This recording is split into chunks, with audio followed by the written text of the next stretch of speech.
Hey everyone, Dave from Eru here. Today I'm going to walk you through how you can have your library items, think applications and profiles, installed during Setup Assistant of Apple Device Enrollment using the Automated Device Enrollment library items. Now this is a behavior that you'll want to take advantage of if you want your business critical apps and configurations already installed on the device before your end users land on the desktop or the home screen.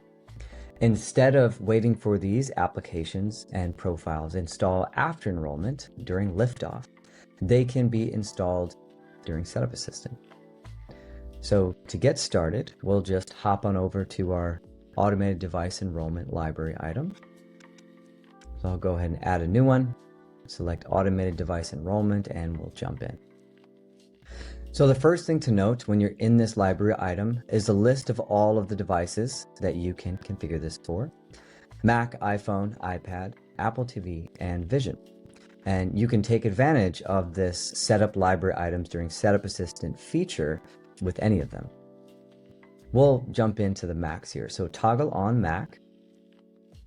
And right here, under Skip Screens during Setup Assistant, we have Install Library Items.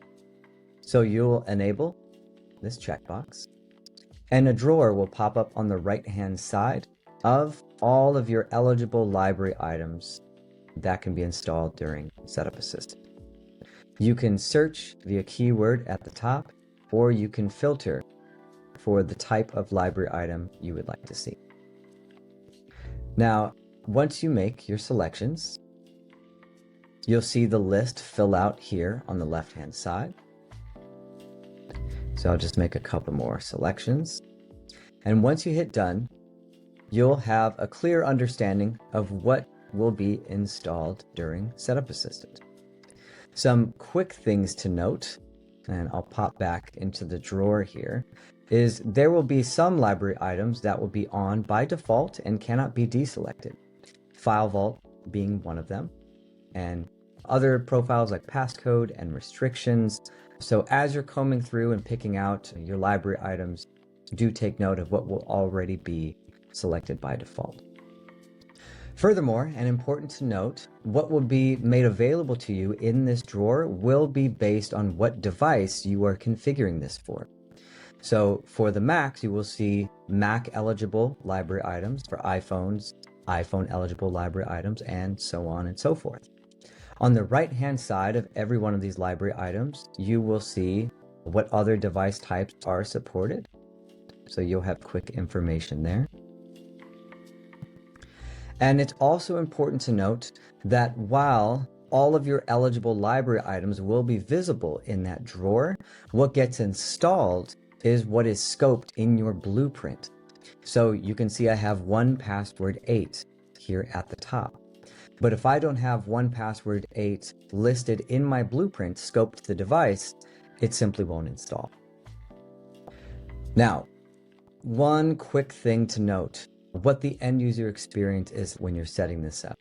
After you hit save and you've applied this to your devices, the next time the end user is sitting at Setup Assistant, they will simply see a configuring Mac, configuring iPhone, configuring iPad, whatever the device type is, and your organization's name and a little spinning wheel. There is no progress bar, so they won't know what applications are coming down, so that is expected behavior if you experience it. And finally, you have a release hatch in case there is a hangup.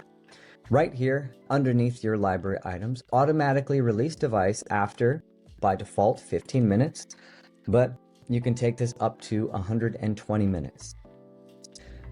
Everything in this feature set will be completed when all of the listed library items are installed or the time that you set here has elapsed, whichever comes first. And that's pretty much it. Taking advantage of this feature will allow you to install those library items, profiles, applications during Setup Assistant. And do keep in mind, the longer this list is, the longer your end users will be sitting in Setup Assistant. So do be mindful of how long you make this list. I hope this was helpful for you. If you are doing further configurations, please refer to our official Eru documentation. And if you're digging into other workflows, please take a look at the rest of our videos that we have on our official Eru YouTube channel. Until next time, I'll see you on the next one.